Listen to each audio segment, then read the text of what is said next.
Hey, what's up, guys? Sean here with BlueRidgeSilverhound, and today we're going to bring the fun back into collecting. Someone in one of my previous videos, I don't know, I felt like I was a little bit negative maybe in the last one, but you guys understand and I appreciate it. But yeah, he just really wanted to know, can we bring the fun back? So we're going to do it. With the edition of the Pocket Change Market Report, this is for January 6, 2022, the semi-midweek edition. I couldn't get this out on Wednesday, but that's okay. We got it here for you, and I'm still going to do the Saturday one as well. So you're getting a double dose of what's out there.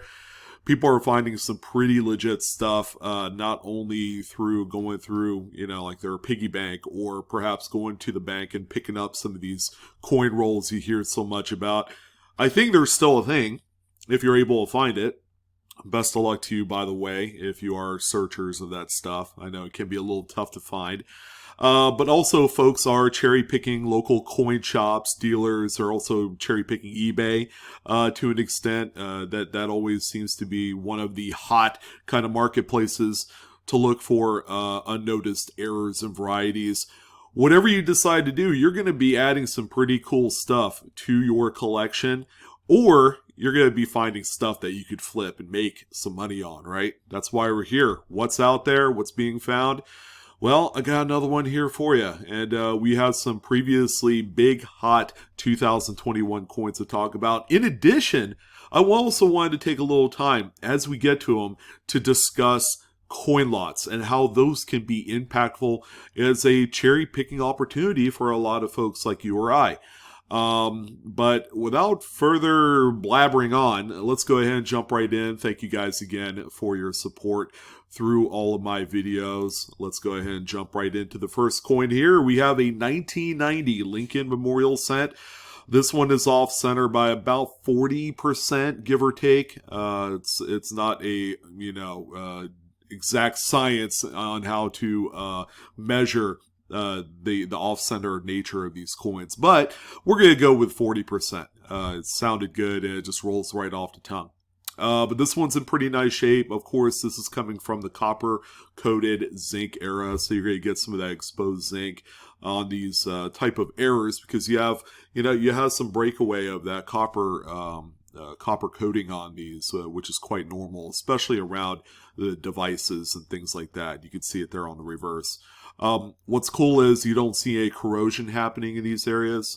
Zinc is very susceptible to things like that once they're exposed to moisture and various other things. But this one is a little bit tougher date to come across. There are collectors that buy these specifically to put together a date set, and this one is in really nice shape. Believe it or not, it only sold for $8.99, and that's with 3 bids.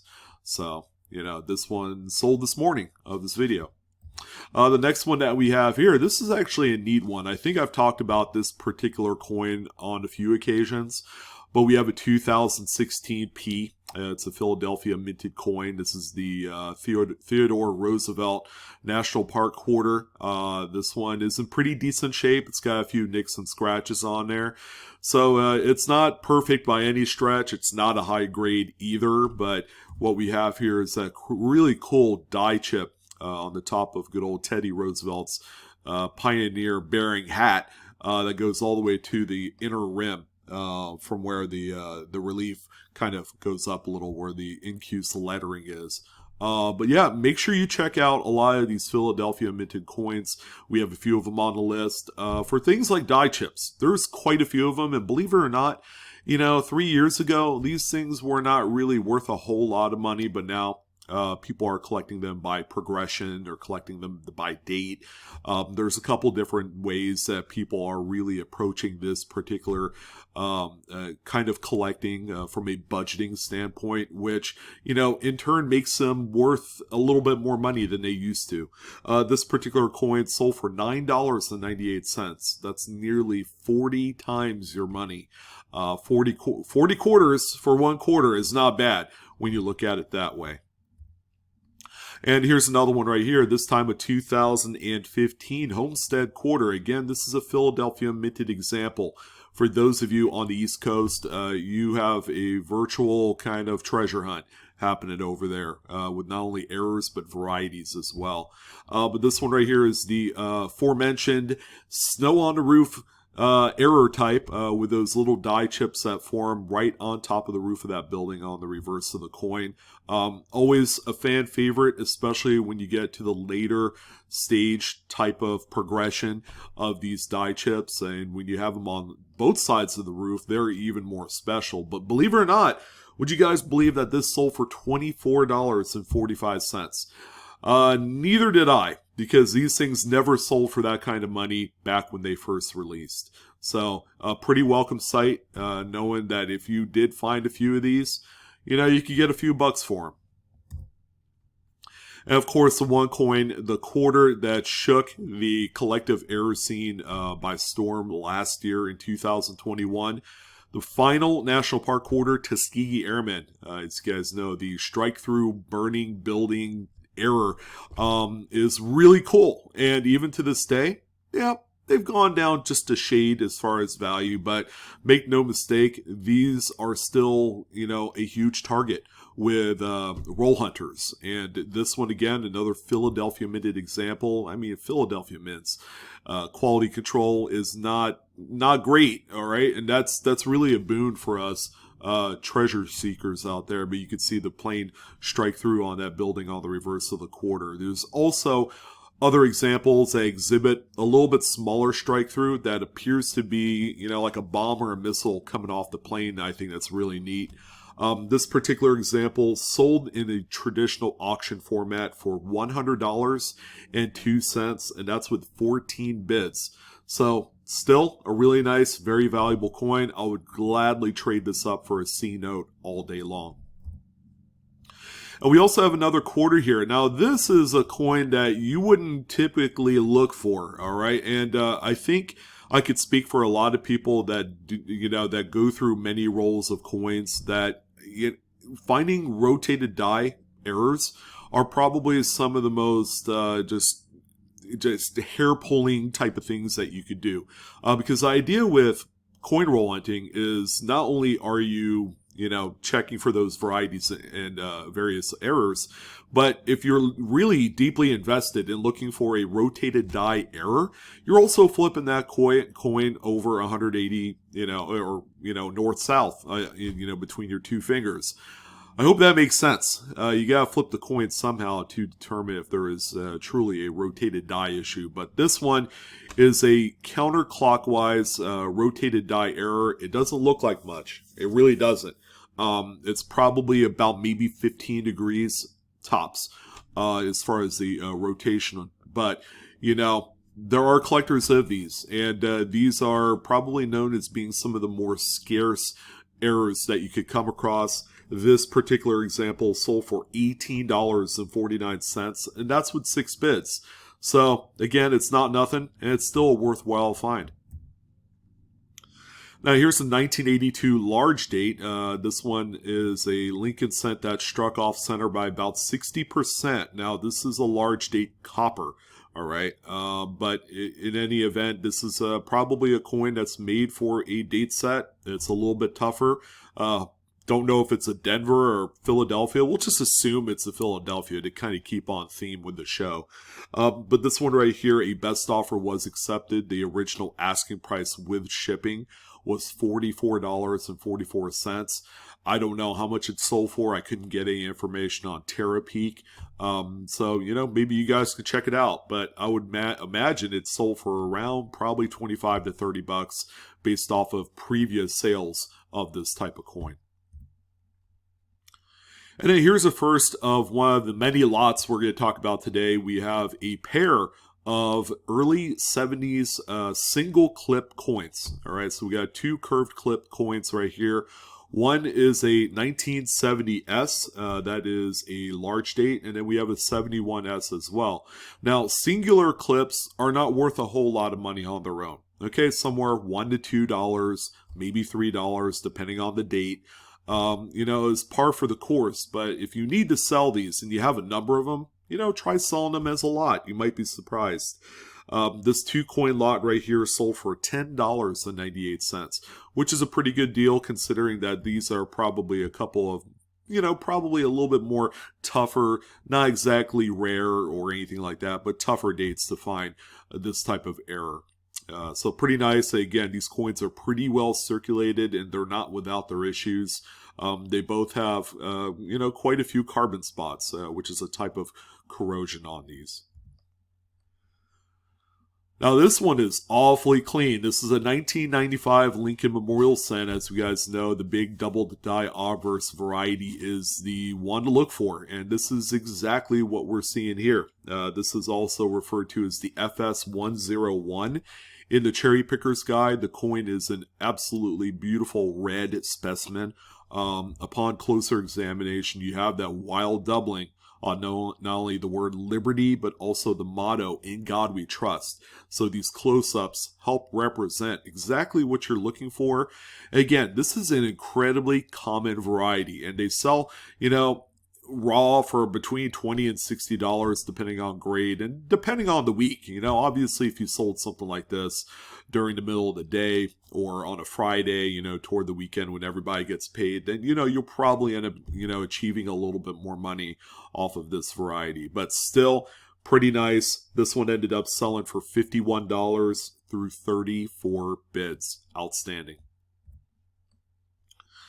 Now, this is a personal tribute to Adam Chambers. He loves his Franklin $half, and we have a good one here, although this is probably the most common date to find the Bugs Bunny die clash. Now, you can see right there, it looks like Mr. Franklin has some fangs, like he, second coming of Bram Stoker's Dracula. But that clash comes from actually the eagle feathers on the reverse. When the dies clash together without a planchet in there, you're going to get a little bit of the design transfer onto the hammer die and anvil die, respectively. But yeah, this one right here, pretty neat. Again, one of the more common dates to find in Bugs Bunny. These are also attributed in the Cherry Picker's Guide, and you could find a lot of information online if you need to.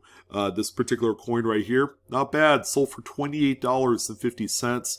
It's kind of hard to gauge of whether or not this coin was cleaned based off of this image here. There's virtually no luster to speak of, except maybe in the protected areas around the letters. But overall, this is not an uncirculated coin in my estimation. But yeah, the Bugs Bunny die clashes can be found across many of the dates in the series, and there are a few that are quite scarce. So make sure you're always checking for these little clashes. Now here's another coin that took the world by storm last year. This is the 2021P 1-year type, Washington crossing the Delaware reverse. This one is, of course, the crown die chip. Right on top of Washington's little hat is a right good sized die chip. Now, this is kind of more of the medium progression of this error type. But again, these are still valuable. They're still worth pulling out when you do find them. This particular coin is in great shape as well. And this one ended up selling for $38. Haven't seen one of the fully progressed large crown hamburger die chips lately. So it would seem to me that those are beginning to dry up a little bit in circulation and on the marketplace. But still, keep an eye out for them. They're still out there. And until the new quarter is released here in about 30, 45, 60 days, this is still going to be a coin to look out for. So make sure you keep your eyes peeled. Now this one here, the images aren't too fantastic, and I do have to apologize in advance. I have a dude in a subsequent other lot, another house, that every single morning around 10, 11 o'clock has a leaf blower going. So if you hear a little humming in the background, that's what that is. But getting back to the good stuff, we have a bicentennial $half.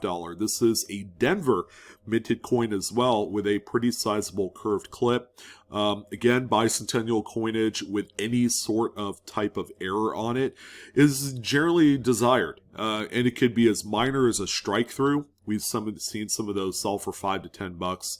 But some of the more major bicentennial errors, whether it's on the quarter, the $half, or that Eisenhower dollar, are all pretty nice. This particular coin sold for $20. So that's not bad. That's pretty good considering that is a single clip and one of the more common errors to look for on this particular coin.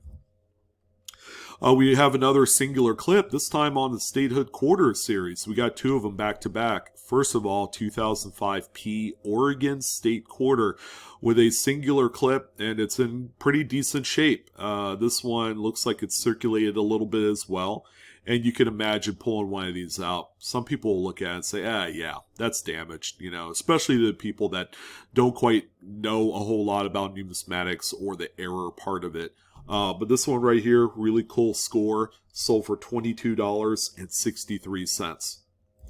And the same goes for this Illinois here, although this one looked like it's been around the block a little bit more than the Oregon. This one, another really chunky, you know, curved clip on there. It's a 2003P, so it is a few years older than the Oregon that we just saw. But this one right here sold for $21. Amazing. Now, this is, one of the two lots I have highlighted. We have a full roll, these are 50 coins of Lincoln cents, and these are all pre-1959 wheatback style coins. This is essentially a full roll, but every single one of these coins has a little die chip in the word Liberty. These are affectionately referred to as BIE cents because the little die chip between the B and the E, some of them form a letter I. All right, so that's how it gets its namesake. But get a load of this. This is a full 50 coin lot right here. Here's a couple close-ups of what you could find. These are two coins that were in this lot. This one has a really small connecting die crack between the B and E, still referred to as a BIE.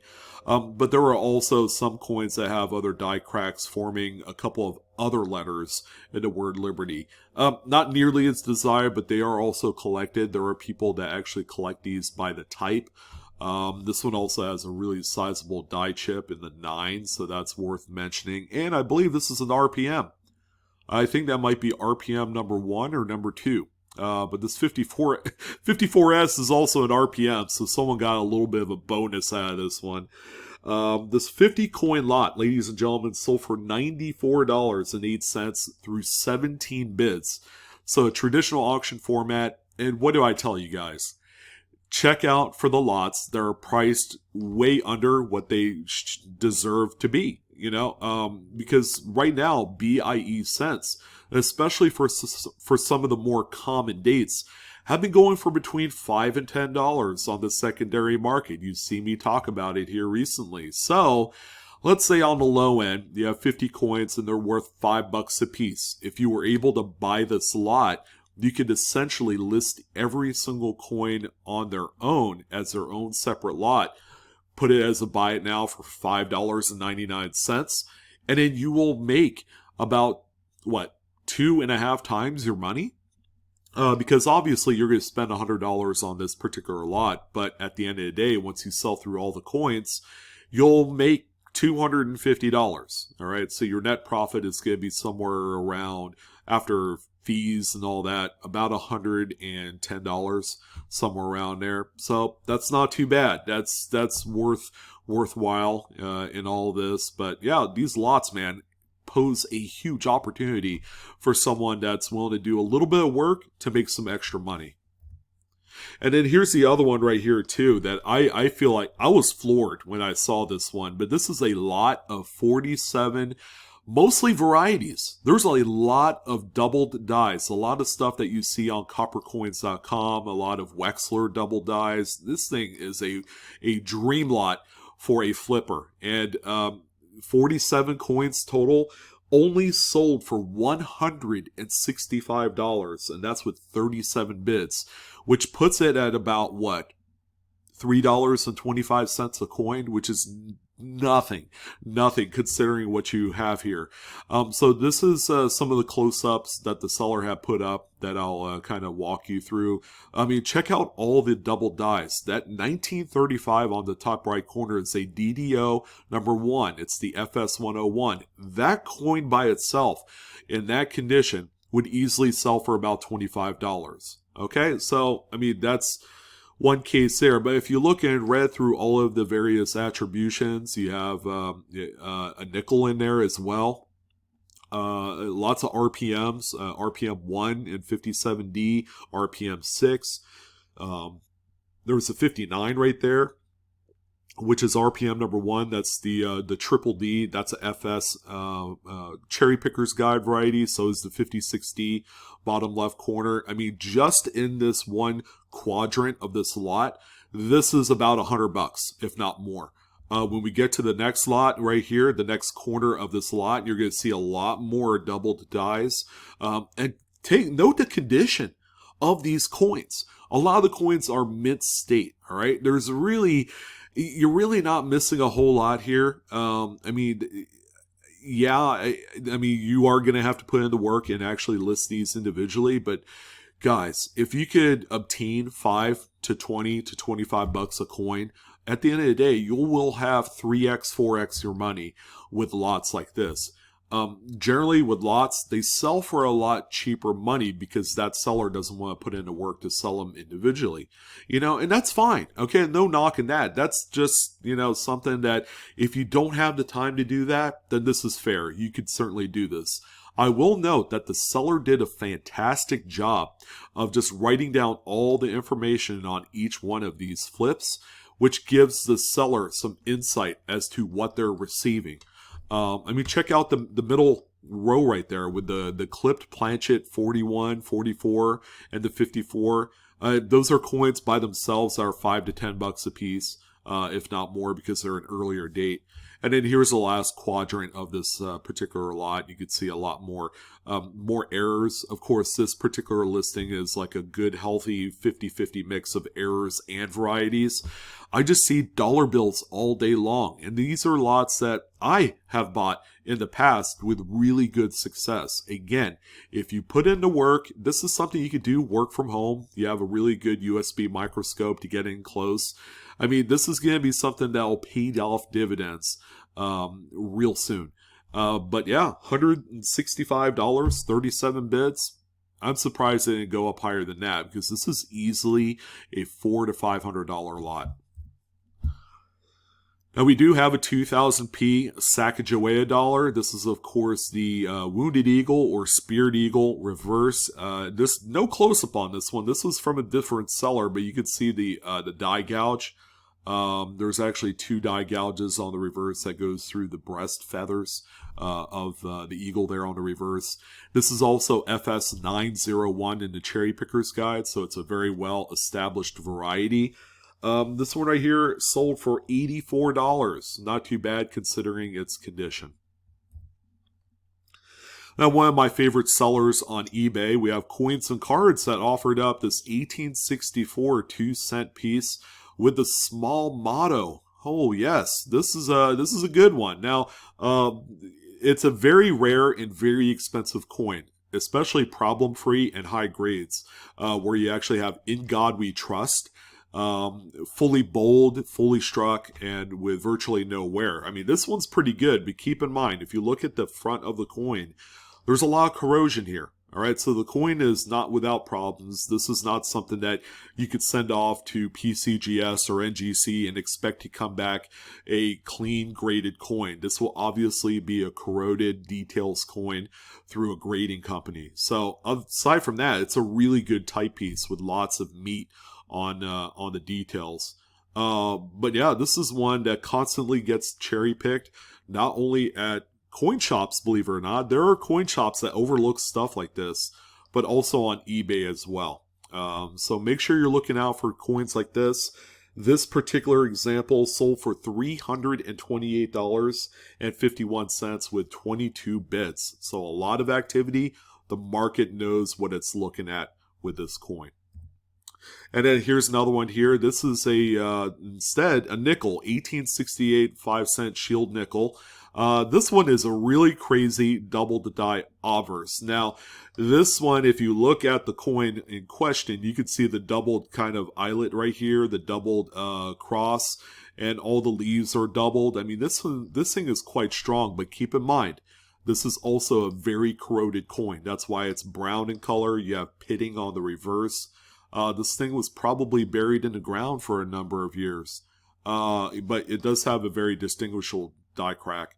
that I believe forms into a routine cud or a pre-cud at one point.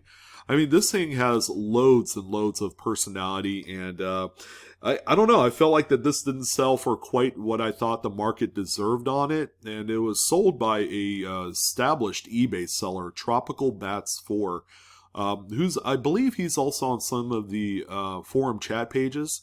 So he has a lot of really cool varieties. This one right here sold for only $20.51, and that's with 20 bids. I think the corrosion is really what held this one back a little.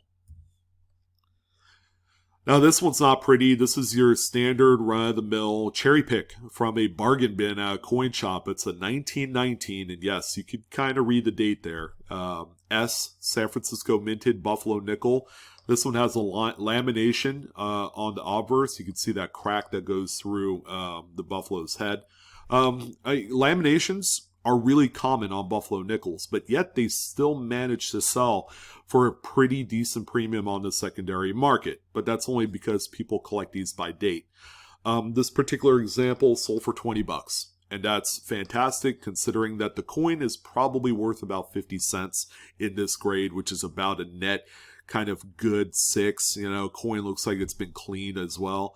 But $20 is really solid for something like this. Now this one's pretty neat. This is a modern era Lincoln memorial cent. This one is a copper coated zinc, as you could tell, but the coin was broad struck and it was double struck as well. You could see just maybe double struck or perhaps struck through a early stage die cap from what it looks like because it's in reverse. So we got like a kind of earlier stage brockage. Mirrored brockage there. Just a really phenomenal coin. This is something that you don't need a date on for it to be special. This particular example sold for $83 through 6 bids, and I think the price was suppressed a little bit because we're beginning to see some corrosion on the exposed zinc areas of this coin. Just a very neat example.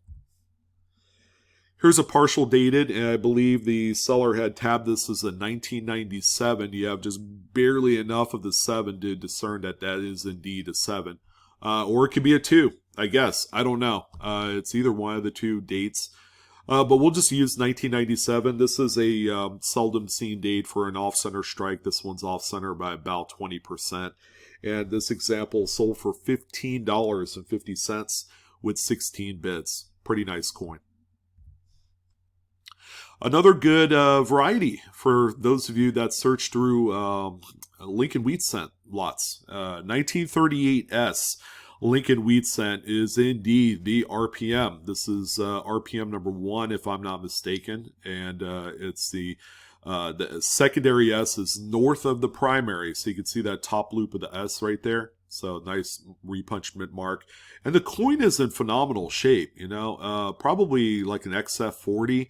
Don't know what this black stuff here might be. This a little bit of a stain, but all in all, very strong RPM. And this one, surprisingly, these things have been going up in value.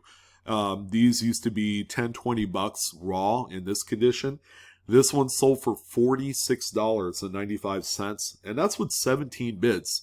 So there was a collective of collectors. That's a mouthful. That really wanted this, and they bid it up to this level that, you know, generally you don't see that often. And this piece of melted chocolate right here is probably one of the coolest looking laminations, D-lams. So the lamination piece had fallen off at one point. 1957D, Lincoln Wheat Cent lamination. It's even got a little bit of machine doubling in the date. Which is pretty neat. But this thing is just svelte. I mean, it is really cool. This one right here sold for $85, if you could believe that. And that's with 18 bids. Generally, a never heard of price level for lamination peels. And then we got one right here. This is just a truly fantastic looking coin on a very common dated Lincoln cent. All right, well, it's bound to happen. We came across some currency. So we have a 1977A $1 Fed Reserve note, or just a dollar bill. I mean, this thing looks just like a normal dollar bill, right? But if you look on the back print was completely misaligned on the sheet. So it's not a miscut, because the miscut would also affect the front of the note too. But this one, yeah, that back print was misaligned on there, and you also have a sliver, a really nice chunky sliver of the, just the adjacent note on that sheet. This one right here, wow, sold for $255 with 22 bids. Just an incredible amount of money for this. Again, flip those notes over. You can find stuff like this. Here's a 1996P Washington quarter. This one's off center by about 10%-ish, somewhere around there. And this one sold for $19.99. Not a particularly rare date, but one that is needed in a date set. And what do I always tell you guys? Cuds are king. And we got one right here on this extremely deceptive looking coin, 1936 Lincoln Wheat Cent. And when I mean deceptive, the front looks good. You see that big old die break at the bottom of Lincoln's bust. But if you flip the coin over, man, this thing has had a hard life. It's got corrosion, looks like some rust staining on there, all sorts of other crap. But yeah, Cuds, man, on any date, in any condition, are highly collected. This one right here sold for $46.57, and that's with 7 bids. Pretty nice. And a not too fantastic looking 1943 Lincoln that we have here is a Steely. So these naturally, depending on what it is, are going to be popular anyways. This one right here has a Cud die break in just about the same position as the 36 we saw before it. This one ended up selling for $41, and that's with 10 bids. So this one, pretty well circulated. The oxidation has kind of made itself known on this coin. But still a great Cud to look for. Here's another lot here that kind of caught me by surprise. We have a lot of 6 candy half dollars. I'm willing to bet this guy's probably a roll hunter, because that's going to be your best bet in finding all of these. Now, each one suffers from a struck through type of error. Okay, more than likely it's struck through grease, just based off of the weakness on all the coins. This one down here is the most radical out of the 6. Followed by maybe this one on the reverse, the 1990, and possibly the 88 is also quite nice as well. A lot of 6, struck throughs. I mean, what else can you say? You buy it up, you sell them individually, probably for $10-20. This particular lot sold for $58.97 with 9 bids. So, I think there is some opportunity in this lot. Probably make about $30-40 after fees and shipping. Pretty nice lot right here. Now here's a semi-newer coin. Again, the newer coins are all going to have weird, funky stuff like this. This is a 2020p Roosevelt dime. You can see it already. We have some pretty sizable little die chips, and we got that cracked skull thing happening. So these are all interior die breaks by terminology. This particular coin did not sell for a ton of money, but when you could pop, out of a box a number of these, I mean, they all add up. This one sold for $4.65 with 4 bids, and that's okay. That's 46 times face value.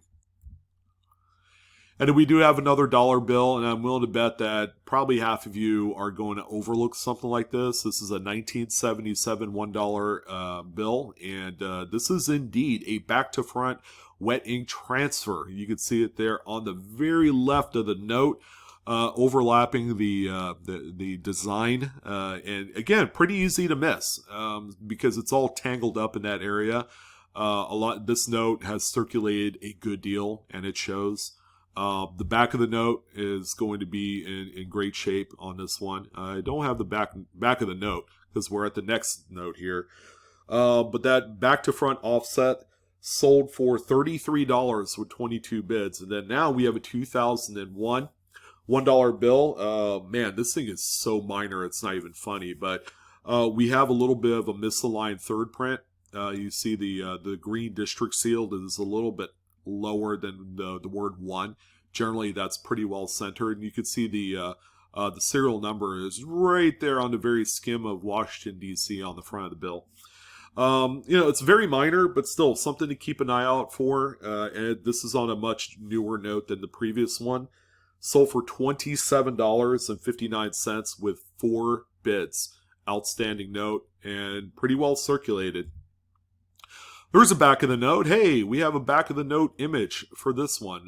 Yeah, not pretty by any stretch, but a net VF type of note. And then finally, we're going to end it off on a coin that we don't talk about that often because most folks are either not looking for them or they're drying up. This is the 2007 John Adams presidential dollar, right? I mean, this is a really cool coin if you could find it. This has the doubled edge lettering, and there is some overlap in there. So this was a common occurrence in this particular date of presidential dollar coins, and one in which I tell folks still find them. They're quite common. They're worth a little bit of money. This one is in pretty decent shape, and this one was scooped up in a fixed buy it now listing for $29.99. And another good one, if you guys are looking through dollars, I mean, there's not a lot of you looking through dollars, and that's a shame. Those wounded eagles aren't going to find himself. But that's going to go ahead and do it, ladies and gentlemen. I'm your host, Sean, with Blue Ridge Silverhound. Don't forget to like, share, and subscribe. Hopefully that was fun enough for you. Give you a little inspiration to get through your week and find more other really awesome coins out there that you could add to your collection or flip for a nice, healthy profit. But that's it, guys. You guys take care. Coinaholics, as always, enjoy your day.